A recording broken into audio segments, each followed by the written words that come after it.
안녕하세요. 저는 60대의 할머니입니다.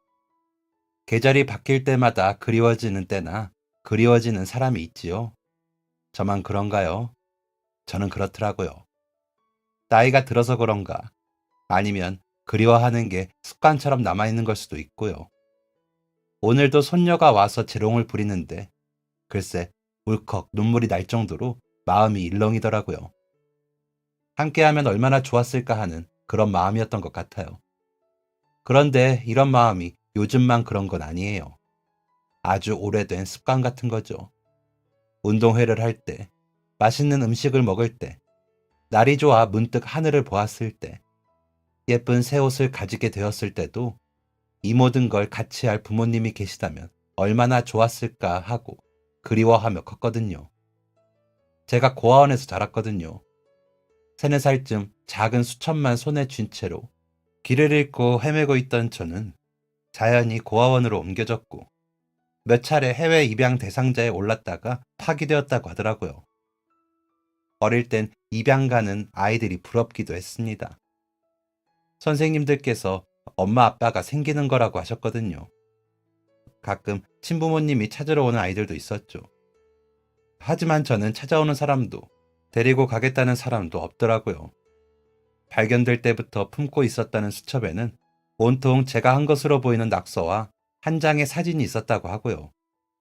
혹시나 저를 찾는 부모님을 만나면 보여드린다고 소중히 간직했습니다. 비록 즉석 사진으로 찍은 사진 한 장일지라도 제게는 행운의 상징처럼 여겨졌죠. 아빠처럼 보이는 사람과 함께 찍은 사진이라고 생각했습니다. 저를 소중하게 안고 활짝 웃고 있는 남자는 저와 매우 닮은 미소를 지닌 사람이었으니까요. 어떤 아이들은 제가 그 사진을 보고 있으면 그 사진 찍고 너를 버렸나 보다 라며 제가 버림받은 아이라고 확정을 짓고 말하기도 했습니다. 저는 그런 아이를 노려보다 달려들어 머리를 잡아당기거나 확 밀어버리면서 아니야, 나 잃어버린 거야. 나 찾으러 올 거야. 하고 소리를 지르고는 했죠. 그러면서도 불안했습니다. 아무도 나를 찾지 않고 다들 엄마 아빠를 찾아가 버리면 나 혼자 고아원에 남는 것이 아닌가 하는 생각도 했고요. 하지만 고아가 많았던 그 시기에 고아원에 저 혼자 남는 일은 일어나진 않았습니다. 요즘처럼 과학이 발달해 DNA 검사 같은 것도 흔하지 못했던 시절이었고 인터넷이나 이런 것도 없어 일일이 사람을 찾아주던 시기이니 힘들었죠. 게다가 저는 고아원을 3군데나 옮겨 다니게 되었습니다. 처음 갔던 곳은 보호소였다고 하더라고요. 일정 기간 동안 저 같은 미아들을 데리고 있다가 정식 고아원으로 보내는 곳이었던 거죠. 그리고 옮긴 고아원에서는 초등학교 들어가기 전까지 지냈습니다. 어린 아이들 위주로 있던 고아원이었는데 이때가 정말 좋았던 것 같아요. 생각해보면 유치원같이 지냈는데 거기서 살 뿐이었던 것이죠. 선생님들도 좋으셨고 옷도 예쁜 옷은 아니지만 때 맞춰 입을 수 있었고요. 매일 울고 때를 부려도 다 맞춰주시고 달래주시는 선생님들 덕에 마음 놓고 지낼 수 있었던 것 같아요. 그러다 학교에 들어가게 되며 다른 곳으로 옮겼는데 그곳은 기숙사 학교 같았습니다. 규칙을 잘 지켜야 했거든요. 학교에서 지켜야 하는 규칙보다 더 엄격한 규칙들이 처음에는 너무 어려워 혼자 울 때도 많았습니다. 그래도 저는 운이 좋은 편이었습니다. 그때 고아원들은 어떤 고아원이냐에 따라 원생들 삶이 많이 나뉘었다고 해요. 그런데 저는 제법 규모도 있고 후원이 많은 고아원들에 있었기 때문에 고아치고 괜찮은 삶을 살았더라고요. 나중에 고아들 모임에서 알았어요.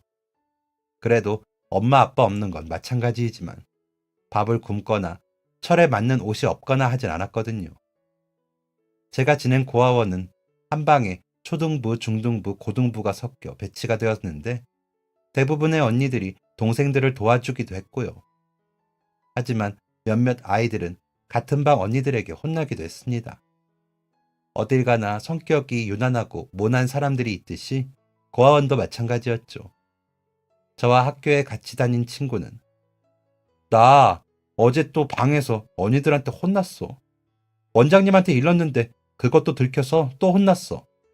라며 울기도 했습니다. 고등부 언니들은 잘 안 그러는데 중등부 언니들은 심부름도 많이 시키고 손도 많이 댄다고 하더라고요. 제가 지낸 방의 언니들은 그 정도는 아니었지만 제게 별 관심이 없었습니다. 그저 한 방에 있는 애였죠. 저도 일과가 끝나면 아빠와 찍은 그 사진을 보다가 잠이 들고는 했죠. 제발 저를 찾으러 오라고 마음속으로 간절히 빌면서요. 그러면 제 목소리가 아빠에게 닿아 저를 데리러 올 거라고 믿었습니다. 사진은 수첩에서 공책, 지갑으로 옮겨 다니긴 했지만 언제나 저와 함께였습니다. 사진이 가까이 있으면 좀 든든한 기분이라 놓고 다닐 수가 없더라고요. 착하게 굴면 아빠가 좀 더 빨리 오지 않을까 싶어서 규칙도 잘 지키고 공부도 열심히 했습니다. 그러다 아빠가 마침내 저를 찾으면 얼른 데려가고 싶은 마음이 들게요. 공부도 못하고 잘 하지 못하면 저를 찾고도 안 데리고 갈까봐 걱정이 되었거든요. 그래서 고아원이든 학교에서든 선생님들께서 하라는 대로 다 하면서 열심히 지냈습니다. 그러다 보니 고아원 선생님도 학교 선생님도 저를 예뻐해 주셨어요. 그래서 저와 학교에 같이 다니는 동갑내기 친구와도 한 방을 쓸 수 있게 옮겨오게 해주셨죠. 친구는 야, 현수가 너 덕분에 나 드디어 탈출이다. 너무 고마워. 내가 이 은혜는 절대 안 잊을게. 하더니 제 일이라면 뭐든 적극적으로 나서서 자기 일처럼 해주고는 했습니다. 저희 방 언니들은 진짜 저희들에게 관심이 없었거든요. 그래서 혼내지도 않으니 친구는 살만 난다고 했습니다. 친구는 7살 때쯤 엄마가 고아원에 놓고 갔다고 하더라고요. 데리러 오겠다고 했다는데 자기는 알았대요. 엄마가 다시는 자기를 찾으러 오지 않을 거라고요. 그래서 눈물도 안 났다고 하더라고요. 그런데 저는 사진도 있는 것으로 보아 정말 아빠가 잃어버렸을 수도 있다며. 나중에 아빠 찾아도 나 잊어버리면 안 돼. 알았지? 난 현숙이 너뿐이야. 라고 하기도 했습니다. 저는 그런 친구에게 그저 고개만 끄덕여 보일 뿐이었습니다. 간혹 고아원 아이들 중에는 자신을 고아원에 놓고 가는 부모님을 기억하는 경우들이 있는데 그 아이들은 정말 힘들어 하거든요. 그런데 친구는 어찌나 씩씩한지 제가 봐도 대단해 보였습니다.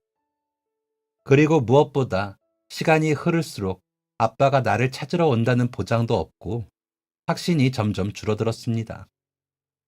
그러다 보니 친구의 말에 선뜻 대답할 수가 없더라고요. 그러다 아빠가 데리러 오지 않으면 어쩌나 하는 두려움이 저를 짓눌렀다고 할까요? 아무튼 어린 마음에 그런 생각들이 쌓여 그렇게 기다리고 그리워하며 자랐습니다. 나중에 아빠를 만나면 이야기해야지 하며 사진 속의 아빠에게 말을 걸었죠. 아빠, 나 오늘 발표 잘해서 선생님께 칭찬받았다. 그리고 청소 잘해서 언니들이 잘했다고 했어. 라면서요. 나중에 그런 이야기들을 비밀 일기장에 적기 시작했습니다. 그 비밀 일기장에는 정말 별의별 이야기들이 많았습니다. 사진 속의 아빠 얼굴을 보고 따라 그리기도 했고요. 아무래도 개인 물건들을 간수하기가 어렵다 보니 비밀 일기장은 항상 제 가방 속에 있었습니다. 그러다 하루는 선생님께서 시키는 심부름을 했더니 사탕 몇 개 주셔서 친구랑 나눠 먹으면서 집에 가면 되겠다 싶어 주머니에 넣고 있는데 야, 너 그거 훔쳤어? 라며 같은 반 남학생이 저에게 소리를 치더군요. 그래서 아니야, 선생님이 심부름했다고 주셨어. 라고 하니까 아, 거지라 사탕도 못 먹을까봐 일부러 심부름 시키고 줬구나. 너 고아라 사탕 못 먹어봤지? 라고 하는 겁니다. 화가 났지만 대꾸하고 싶지 않아 그냥 가려는데 거지래요, 거지래요, 고아원에 산대요. 라며 큰 소리로 노래를 부르며 손가락질을 하더라고요. 순간적으로 참지 못하겠더라고요. 그래서 그 남자 아이에게 야, 나는 고아원에 살아서 그렇다 쳐도 너는 엄마 아빠가 키우는데도 사탕 못 먹어서 부러워서 그래? 공부도 못하고 운동도 못하는 너 같은 애 키우는 너희 부모님도 불쌍하다. 고아원이 있는 거 알면 데려다 놓으실 텐데. 라고 말을 해버렸습니다. 물론 치고받고 할 수 있었지만 그러고 싶진 않았거든요. 제 말을 들은 그 남자아이는 얼굴이 새빨갛게 되더니 울더라고요. 저는 그러던가 말던가 교실로 돌아와 버렸습니다. 나중에 알고 보니 그 남자아이 엄마가 집을 나가셨고 아빠는 멀리 일을 다니셔야 해서 할머니와 사는 아이라고 하더라고요. 그래서 괜히 심통이나 저에게 시비를 건 건데 제가 그렇게 이야기하자 울은 거라고 하더라고요. 그 사실을 알았을 때 좀 미안한 마음도 있었지만 사과하고 싶지는 않았습니다. 하지만 그 후로 계속 그 남자아이가 마음에 걸리더라고요. 물론 그 아이가 저보다 나은 환경이죠. 고아원이 아닌 집이 있다는 건 훨씬 좋은 환경이라고 생각합니다. 그래도 제가 너무 아프게 말을 한 것 같아 신경이 쓰이더라고요.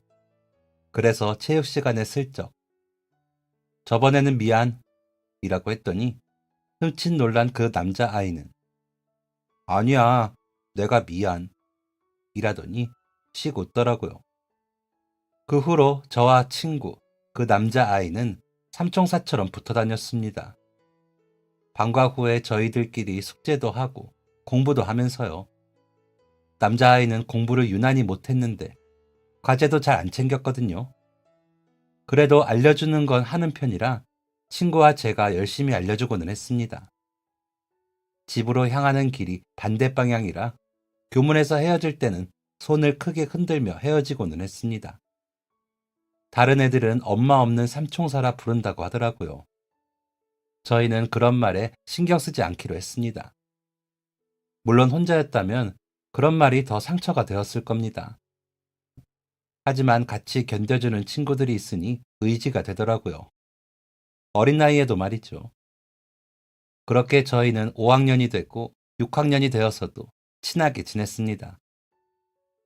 한 번도 같은 반이었던 적은 없지만 그래도 붙어 다녔죠. 저와 친구가 도와준 덕분에 남자아이는 성적도 많이 좋아져서 할머니와 아빠가 좋아하신다며 내가 나중에 어른 돼서 돈 많이 벌어서 너희 맛있는 거 사줄게 라고 하기도 했습니다. 그러면 저와 친구는 진짜다. 너 홍성민 약속 지켜라 라며 웃고는 했습니다. 저 민지, 성민이는 그렇게 삼총사였습니다. 그러다 졸업을 하게 되면서 성민이는 전학을 가게 되었습니다. 할머니 연세가 너무 많아지셔서 아버지께서 정착하신 도시로 가 함께 살기로 했다며 할머니와 함께 이사를 갔거든요. 민지와 저는 얼마나 울었는지 모릅니다. 편지도 하고 나중에 꼭 다시 만나자고 약속도 했죠. 그렇게 둘이 남은 민지와 저는 더 돈독해졌습니다. 방도 한 방을 쓰고 학교도 같아 따로 떨어질 일이 없었죠. 세상의 어떤 형제들보다도 가깝고 친한 사이였습니다. 선생님들도 그런 저희를 대견하게 생각해 주셨습니다. 고등학교에 갈 때에도 둘 다 같은 상고에 진학을 했습니다. 그때 담임 선생님께서 인문계에 못 가는 제가 너무 안타까우셨는지 현수가 그래도 배움의 끈을 놓지 말고 공부 계속할 방법 잘 찾아봐. 너의 형편을 모르는 건 아니지만 방통대라는 것도 있거든. 고등학교 가서도 열심히 하고 나중에라도 그렇게 대학 공부해 라고 하시더라고요. 선생님의 그 말씀을 저는 마음속에 담았습니다. 그래서 꼭 나중에 취직하고 월급 받으면 대학 공부까지 하겠다고 다짐을 했죠. 그때까지도 아빠가 나를 찾으면 자랑스러운 딸이 되겠다는 마음을 버리지는 못한 것 같아요. 고등학교에 가서도 공부를 열심히 했습니다. 민지도 열심히 해서 좋은 회사 취직한다며 열심히 했고요. 저희처럼 고아인 아이들은 그래야 했습니다. 그나마 형편이 좋은 고아원에 살아 고등학교까지 다니는 것도 굉장한 행운이라는 걸 알았거든요. 부모님이 모두 계시는 집 아이들도 여자라는 이유로 중학교까지만 다니는 아이들이 많던 시기였기에 고등학교를 다닐 수 있는 건 정말 다행이었습니다. 저도 열심히 했습니다. 딸 수 있는 자격증도 다 따고 성적도 유지하기 위해 애를 썼죠. 고아원에서도 선생님들을 도와 해야 할 일이 많아 바빴습니다. 굳이 선생님들 부탁이 아니시더라도 초등학교에 들어가며 이전에 온 아이들을 볼 때면 어릴 적 제가 생각나 잘 해주게 되더라고요. 민지는 더 그런 생각이 들어서 그런 건지 저보다 더 유난을 떨며 아이들을 챙기더라고요. 원장님께서는 그런 저희에게 나중에 좋은 엄마가 될 거야 라며 웃으시곤 하셨죠. 원장님은 결혼도 안 하시고 고아들을 보살피며 사시는 일을 하시는 분이셨습니다. 부잣집에 태어나 전쟁통에도 피난 갈 때 말고는 고생도 안 하셨답니다. 그러다 우연히 고아들을 알게 되셨고 그 아이들이 너무 가여워 고아원을 운영하시는 거라고 하더라고요. 부모님께 받은 유산을 다 쏟아 넣으시며 고아들을 돌보시는 거라고 들었습니다. 너무 감사한 분이시죠. 그러면서도 한 번도 생색을 내시거나 저희를 비하하시는 모습을 본 적이 없으니까요. 고아원을 퇴소한 퇴소생들이 가정을 이루고 찾아와 선물도 두고 가고 돈도 놓고 가는 걸 보면서 저도 그렇게 해야겠다고 결심하기도 했습니다. 정말 너무 좋으신 원장님께 조금이라도 도움이 되고 싶었거든요. 민지와 매일 그런 이야기들을 하며 저희는 미래를 준비했습니다. 그러면서도 저는 아빠를 기다렸습니다. 제가 퇴소할 때까지도 아빠가 찾아오지 않는다면 제가 아빠를 찾겠다고 말이죠. 사진 속에 저를 닮은 그 얼굴을 실제로 보고 싶기도 했지만 어렴풋 나는 어린 시절 기억 속에 아빠는 좋은 분이셨거든요. 정확하지는 않지만 항상 저를 향해 웃으셨고 저를 예뻐해 주셨던 것 같은 기억이 있었습니다. 저를 안고 유원지 같은 곳에서 사진을 찍으며 그렇게 웃으셨을 거라고 생각했죠. 그래서 꼭 아빠를 찾겠다고 결심을 했습니다. 그렇게 고등학교 졸업을 하고 취직을 하게 되었습니다. 감사하게도 몇 달 동안은 고아원에서 지내던 대로 지내게 해주셔서 돈을 모아 나갈 수 있었습니다. 고아원에서 나올 때는 얼마 되지 않는 돈이지만 동생들에게 써달라며 봉투를 만들어드리고 나오기도 했습니다. 민지와 저는 같이 방을 구해 독립을 했습니다. 다행인 건지 회사도 서로 가까운 곳에 구하게 되어 방도 같이 구했죠. 회사가 멀었어도 저희는 같이 방을 구했을 겁니다. 정말 서로밖에 없으니까요. 그렇게 독립을 하고 살면서도 저희는 종종 고아원에 들러 원장님을 돕고 동생들 간식을 전해주고 오고는 했습니다. 그러면서 혹시나 저를 찾는 아빠의 소식은 없었나 물어보기도 했죠. 그러던 어느 날 민지를 찾는 민지 엄마의 연락처를 받게 되었습니다. 민지는 얼굴이 뻘겋게 달아오르더니 눈물을 흘리더군요. 그도 그럴 것이 민지는 자신을 놓고 가는 엄마를 기억하고 있었으니까요. 그런 엄마가 자신을 찾는다는 소리에 민지는 좋은 것인지 놀란 것인지 모를 표정을 지었습니다. 그저 얼굴만 빨개져서는 눈물을 흘릴 뿐이었죠. 저는 그런 민지를 바라보며 부러움과 기쁨이 섞인 눈물을 지었습니다. 언젠가 아빠가 저렇게 나를 찾지 않을까 하는 기대도 더 커졌고 엄마가 찾아왔다는 민지가 부럽기도 하고요. 그런데 민지는 쉽게 엄마에게 전화를 하지 못하더군요. 퇴근 후 몇 번을 공중전화에 다녀오는 것 같더라고요. 주머니에서 짤랑거리는 소리가 나는데도 민지는 번번이 어두운 얼굴로 돌아오고는 했습니다. 저 같으면 단번에 전화를 했을 텐데 말이죠. 곁에서 지켜보는 제가 더 마음 졸이며 민지가 전화를 걸기를 기다릴 뿐이었습니다. 4층 건물의 옥탑방에서 오르내리는 게 쉽지 않은데도 민지는 하루 저녁에도 몇 번을 오르내렸습니다. 말로는 소화가 안 된다 하면서요. 그러다 하루는 결심을 했는지 내려가더니 한참이 지나도 오지 않더군요. 저는 드디어 전화를 했구나 싶었습니다. 그러면서 엄마랑 살고 싶다고 하면 이제 민지랑 못 살겠네. 그럼 더 작은 방으로 이사해야 하나? 하는 생각들을 했습니다. 그러고 있는데 민지가 들어왔습니다. 웃으며 들어와 호들갑을 떨며 엄마와 통화한 내용을 말할 줄 알았던 민지는 들어오자마자 저를 끌어안고 울기 시작했습니다. 뭐라고 말은 하는데 제대로 알아들을 수도 없을 만큼 울부짖듯 우는 민지를 저는 그저 안고 달래는 수밖에 없었습니다. 그렇게 2시간을 진이 빠지게 울던 민지는 지쳤는지 옥상에 나가 앉더니 돈 좀 보내달래. 새로 시집을 갔는데 남자가 또 도망을 갔다면서 내 밑으로 동생만 셋이란다. 그런데 걔들도 다 고아원에 있다고. 내가 돈을 벌어서 데리고 와야 하지 않겠냐면서 돈 좀 보내달래. 라더니 민지는 눈물을 또다시 닦았습니다. 나 돈 없다고 했더니 월급 받아서 다 뭐하냐고 소리치는데 돈 때문에 연락했구나 싶더라. 그래서 돈 없고 앞으로도 보내줄 생각 없다고 했더니 낳아준 값 달라고 하더라. 그래서 누가 낳아달랬냐고 하고 끊어버렸는데 진짜 너무 라더니 민지는 울었습니다.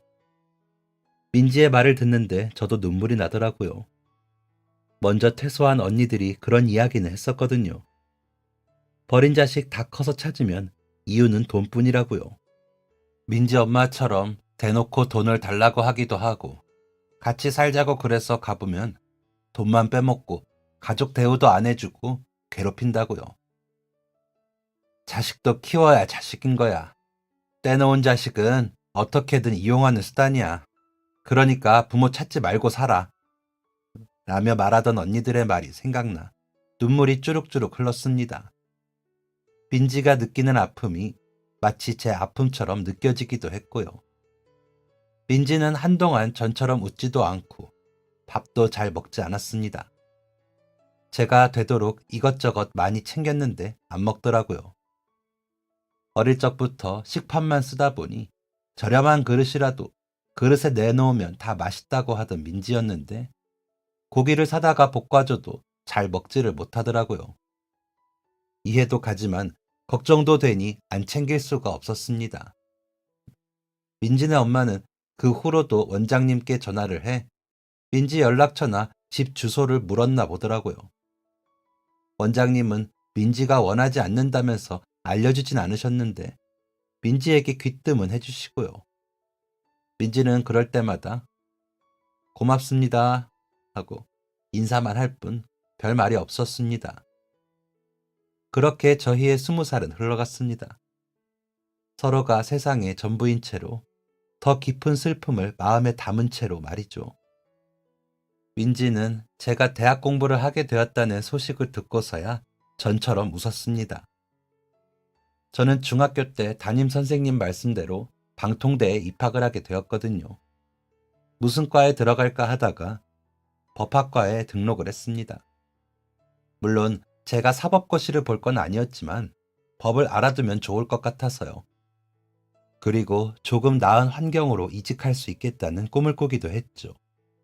법학과 공부는 생각보다 더 어렵더라고요. 외워야 할 것도 너무 많았고요. 시험을 볼 때는 정말 출근도 겨우 할 만큼 지치더라고요. 민지와 제가 다행히도 사무직이라 버틸 수 있었지. 안 그랬으면 저는 쓰러졌을 겁니다. 민지에게도 같이 공부하자고도 해봤지만 현수가 너가 열심히 공부해서 이 언니 힘들 때 도와줘라. 그런 법은 없냐? 자식 이용하는 부모 벌 주는 법. 이라며 쓸쓸히 웃고는 했습니다. 그 말을 하는 민지의 마음이 어떨지 대충은 알겠어서 너무 마음이 아팠습니다. 그래도 서로가 있어서 정말 다행이라는 생각이 들었습니다. 민지가 없는 세상은 너무 외로웠을 겁니다.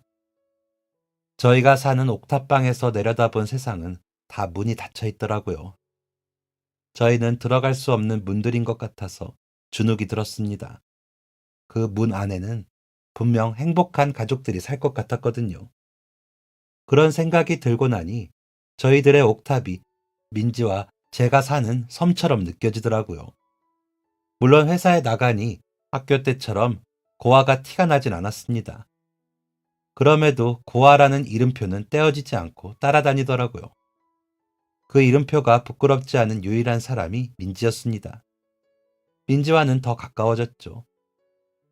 방통대를 2학년까지 다니고 저는 휴학을 했습니다. 너무 바쁘고 힘들더라고요. 그런 저를 민지가 챙겨주고 집안일도 거의 다 하는 게 미안하기도 했고요. 여유를 좀 찾으면 좋겠더라고요. 휴학을 하고도 출근은 해야 하니 약간의 틈이 생기는 거였지만 그마저도 다행이라고 생각이 들었습니다. 그러는 와중에 민지가 조금씩 늦더라고요. 그러더니 나 남자친구 생겼다 하더라고요. 저희 나이가 23살이니 남자친구가 생길 수는 있었지만 갑자기 그런 말을 해 놀랐습니다. 그러면서 다행이다 싶더군요. 민지가 의지할 사람이 더 생긴 거잖아요. 부끄럽기도 하더라고요. 그래서 잘 됐다 라면서 웃었더니 너도 아는 사람? 이라고 하더라고요. 그래서 누구? 내가 아는 사람? 이라고 되물었더니 너 성민이 기억나? 라고 하더라고요. 야, 당연히 기억나지. 성민이를 만났어? 라고 물으니 이번에 우리 회사에 신입으로 들어왔더라. 군대 제대하고 취직한 건데 우리 회사인 거야. 너한테 이야기한다고 했더니 그 전에 먼저 나한테 할 말이 있다 그래서 몇 번 밖에서 데이트했거든. 어릴 적부터 날 좋아했대. 처음엔 너랑 친해져서 같이 다녔는데 점점 내가 좋더래. 엄마 도망간 것도 비슷하고 그래서. 그러기에 나 엄마랑 연락한 이야기 했더니 자기 엄마도 남자랑 살림 차렸다가 헤어지고 우리 고등학교 때 찾아왔었는데 할머니가 쫓아내셨다면서 웃더라. 그랬는데 어릴 때 정도 있고 그래서 그런가 좋아지더라고 하면서 웃더라고요. 너무 다행이라고 생각이 들면서도 좀 서운했습니다. 성민이도 야속하다고 느꼈고요. 어쩜 저를 빼놓고 둘만 노냐고요. 그래서 좀 삐친 척을 했더니 조만간 저녁에 같이 밥 먹자. 내가 성민이 친구도 데리고 오라고 할게. 라며 제 팔짱을 끼고 달래기에 저는 그만 웃고 말았습니다.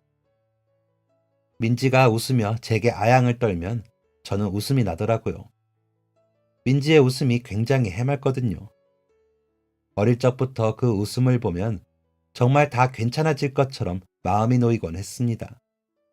며칠 뒤 성민이는 민지와 저희가 사는 옥탑방에 왔습니다.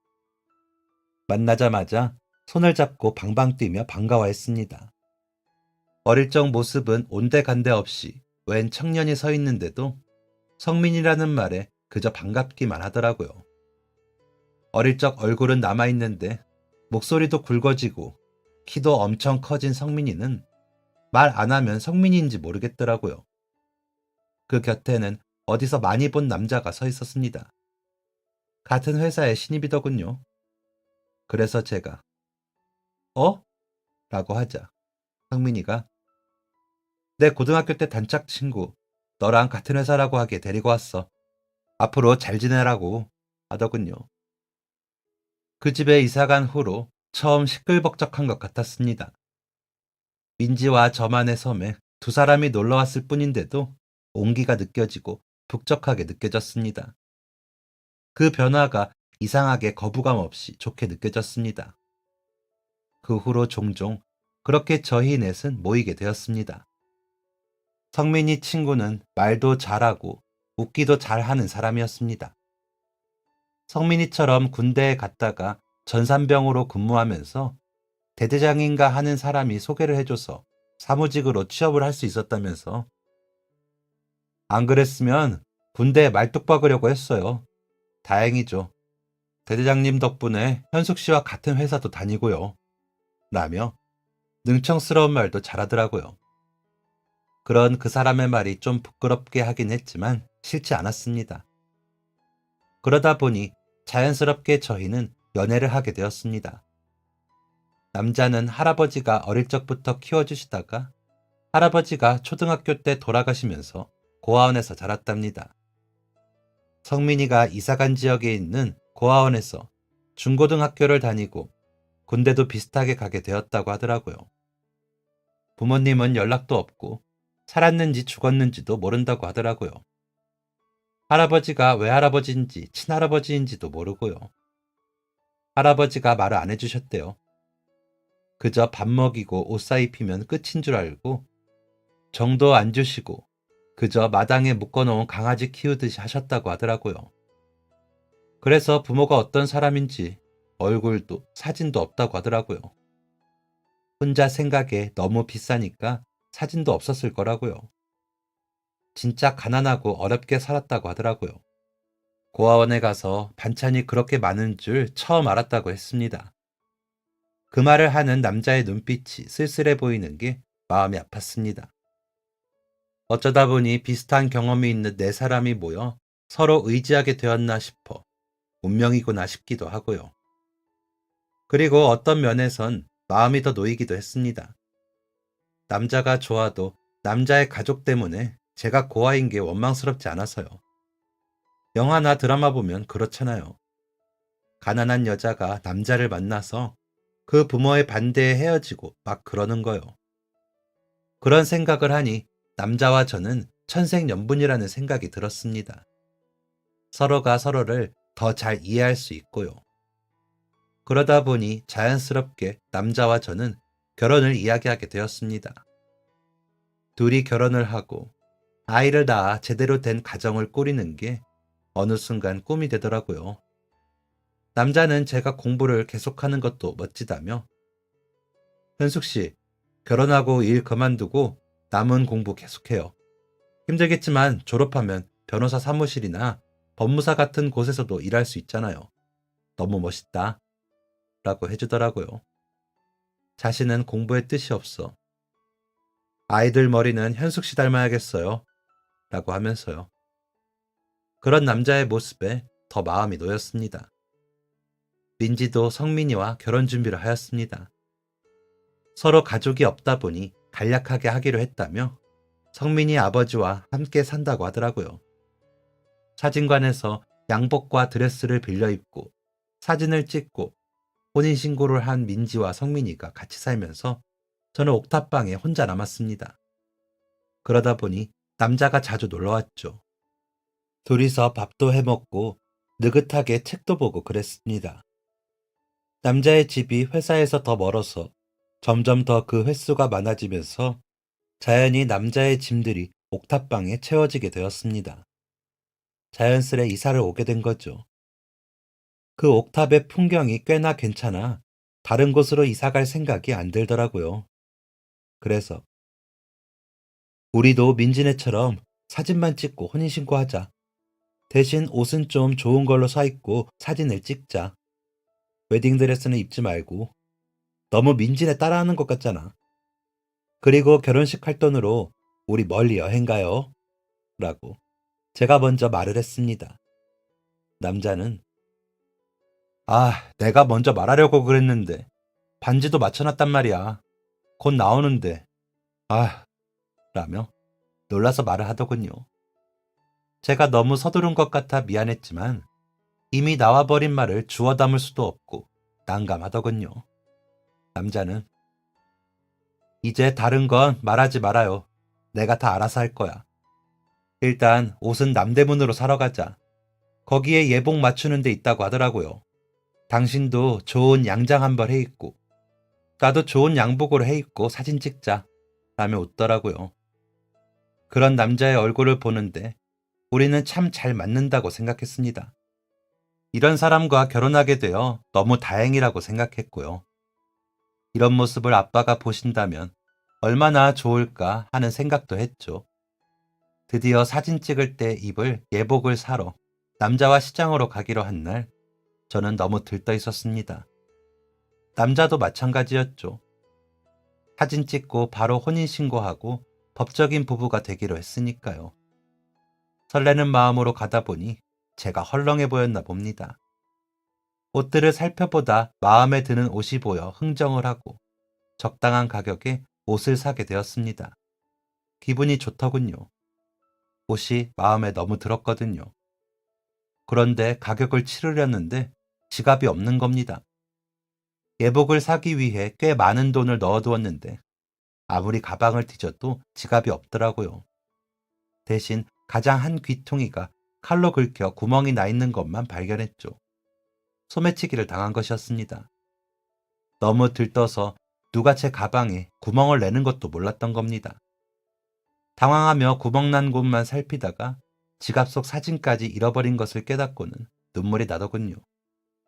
아빠와의 기억과 추억을 증명해 줄 것이라고는 그 사진밖에 없는데 사라진 것을 알게 되니 너무 힘들더라고요.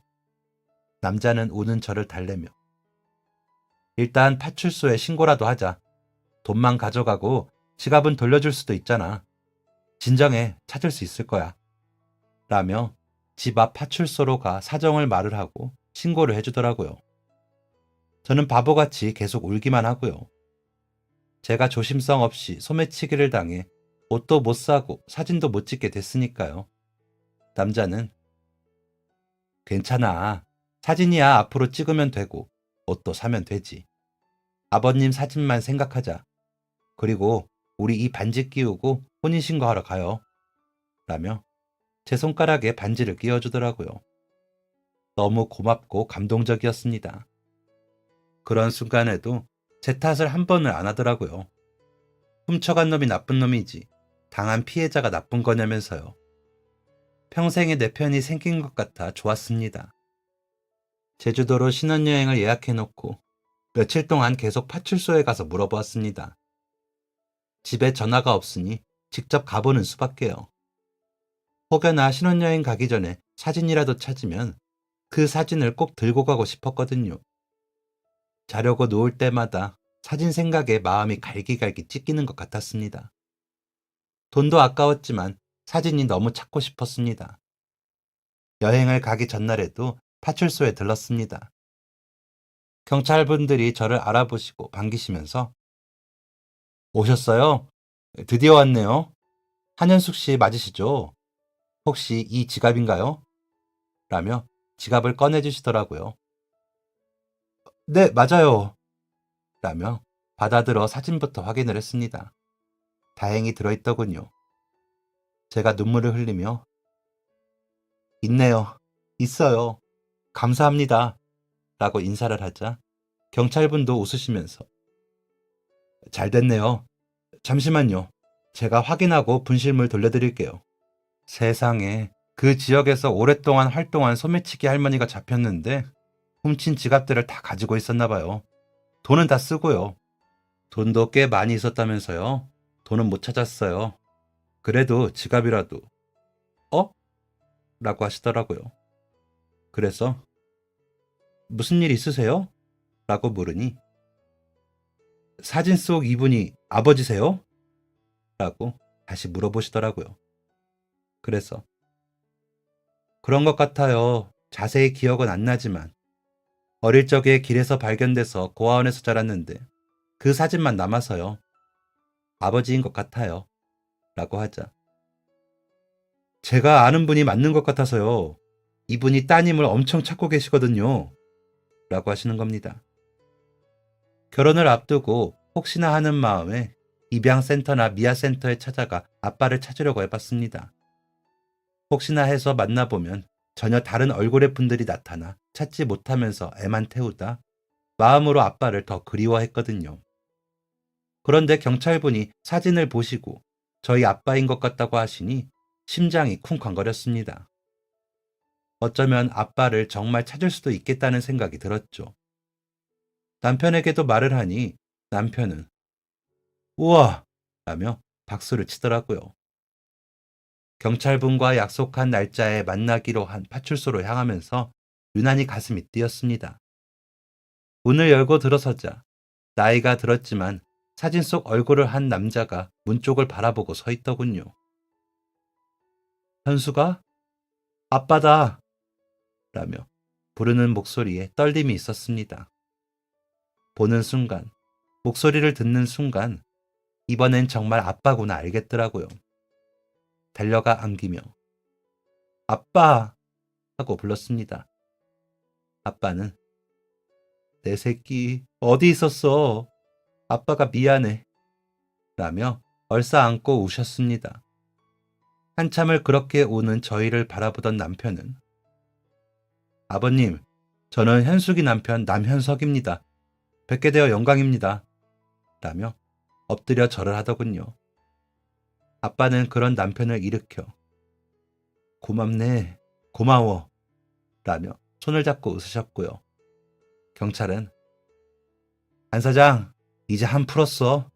그렇게 딸 걱정하더니 라고 하면서 아버지를 안아주시더라고요. 그곳에 모두가 얼싸안고 들뜬 마음으로 저희 부녀의 만남을 기뻐해 주셨습니다. 저는 이게 꿈인지 생시인지 모르겠더군요. 일단 경찰분과 아버지, 저와 남편은 자리를 옮겨 남은 이야기를 하기로 했습니다. 가까운 저희 집으로 가기로 했죠. 아빠께 제가 직접 차린 밥상을 대접하고 싶어 미리 준비를 했거든요. 만약 아빠가 아니라면 그냥 저희 부부가 먹기로 하고요. 신혼여행까지 취소하고 차린 상이라 심혈을 기울였습니다. 아빠는 옥탑방에 오르시더니 예전에 우리 살던 집 같다. 기억이 나서 이곳에 집을 얻었니? 하시더라고요. 아니요. 그런데 끌렸어요. 저 이런 집에 살았어요? 라고 물었습니다. 그러자 아빠는 눈물을 글썽이시며 이야기를 시작하셨습니다. 너희 엄마가 많이 아팠어. 그래서 버는 대로 병원비로 나갔지. 그래도 너가 있어서 견뎠다. 그러다 너희 엄마가 돌아가셨어. 너를 꼭 지켜달라고 부탁을 하고 갔지. 그런 너를 꼭 잘 키우겠다고 다짐했다. 내가 그때 화물 기사를 했는데 너를 혼자 두고 갈 수가 없잖니? 그래서 여기저기 다니면서 데리고 다녔어. 작은 가방에 수첩이며 장난감 반지, 핀을 넣고 다니는 모습이 너무 예뻤지. 일부러 가방에 이름도 크게 써놓고 데리고 다녔어. 그러던 어느 날 아는 형이 밤에 가서 집만 실어오면 큰 돈을 주겠다고 그러더라. 뭐길래 그러냐고 물었더니 묻지도 말고 실어만 주라고 하더라고. 그런데 거절하기에는 액수가 꽤 컸어. 그런데 밤에 해야 하다 보니 옆집 할머니한테 너를 맡기고 일을 갔지. 가게 하시는 분이시라 자주 뵌 분이었거든. 그러고는 일을 하는데 누군가 와서 나를 체포하더라고. 경찰이라고. 알고 보니 그 짐들이 다 도난품들인 거야. 나는 아무것도 모르는데 범인이 된 거야. 아니라고. 나 좀 내보내달라고. 애가 있다고 아무리 이야기해봐야 소용이 없었어. 그 길로 구치소 가서 재판받고 2년 형을 살았다. 사위 앞에서 너무 부끄러운 이야기구나 하시더니 아빠는 눈물을 닦으셨습니다. 아빠의 이야기를 듣는데 기억이 날 것 같은 장면도 있더라고요. 돌아와 보니 집도 없어졌지. 월세 사니 집도 다 버렸다고 하더라고. 가게 할머니는 너를 잃어버렸다고만 하고 언제 없어진 건지 너가 없더래. 내가 구치소 가고 얼마 안 돼서 없어졌다고 하더라. 미친 사람처럼 너를 찾았다. 그러다 조사받으면서 알게 된 이 경찰분을 찾아갔지. 그 사이 진범들이 잡혀서 안 그래도 나한테 미안했다면서 백방으로 너를 찾게 도와주셨어. 그런데도 너를 못 찾더라.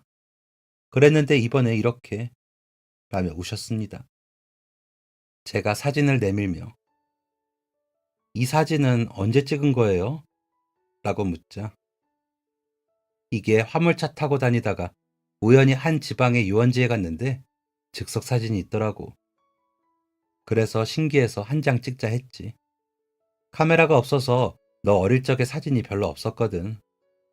그런데 너가 그 사진을 수첩 사이에 끼워서는 가방에 꼭 가지고 다니더라고. 그래서 너가 가지고 있었을 거야. 라며 사진을 보시면서 이렇게 작았는데 이렇게 커져서야 보다니 아빠가 미안하다 하시면서 다시 우셨습니다. 아빠는 경찰분이 소개해주신 회사에 다니시다가 그 회사 공장장까지 하시다가 회사를 따로 차리셔서 형편은 많이 좋아지셨다며 이제 우리 딸 하고 싶은 거 아빠가 다 해줄게. 우리 사위도 하고 싶은 거 이야기해. 라면서 저희를 안고 우셨습니다. 그 후로 아빠는 저희와 함께 아빠 집에서 살자고 하셨습니다. 저를 찾느라 아빠도 혼자 계속 살고 계셨더라고요. 남편도 나도 부모님이 안 계신데 당연히 아버님하고 살아야지. 성민이네 봐. 좋잖아. 라며 기뻐해 주었습니다. 그렇게 30년을 아버지와 남편, 저, 그리고 아이들은 한 집에 살았습니다. 아빠가 직접 산후조리를 다 해주셨죠. 저 클 때 못한 거 다 해주신다면서 아이들에게도 뭐든 안 아끼셨습니다. 남편과도 잘 맞아 낚시도 가시고 등산도 가시고 하시면서 즐겁게 지내셨어요. 그러다 4년 전쯤에 돌아가셨습니다. 고혈압이 있으셔서 약을 드셨는데도 뇌혈관 문제로 돌아가셨어요. 갑작스러운 아빠와의 또 한 번의 이별에 너무 힘들었지만 이번엔 좀 덜 슬프더라고요. 그만큼 추억이 더 있으니까요. 다시 만나는 그날까지만 헤어져 있으면 된다고 생각해요. 하늘나라에서 만나도 이제는 알아볼 수 있으니까요. 이제 저도 노년기를 앞두고 있다 보니 그런 생각이 들더라고요. 그래서 남편과 아이들, 손주들과 행복하게 살다가 가려고요. 여러분들도 지금 곁에 있는 사람과 하나라도 행복한 일을 만드세요. 그래야 후회가 없답니다. 아셨죠? 지금까지 사연 들어주셔서 감사합니다. 사연이 재밌으셨다면 구독과 좋아요를 눌러주세요. 감사합니다. 안녕히 계세요.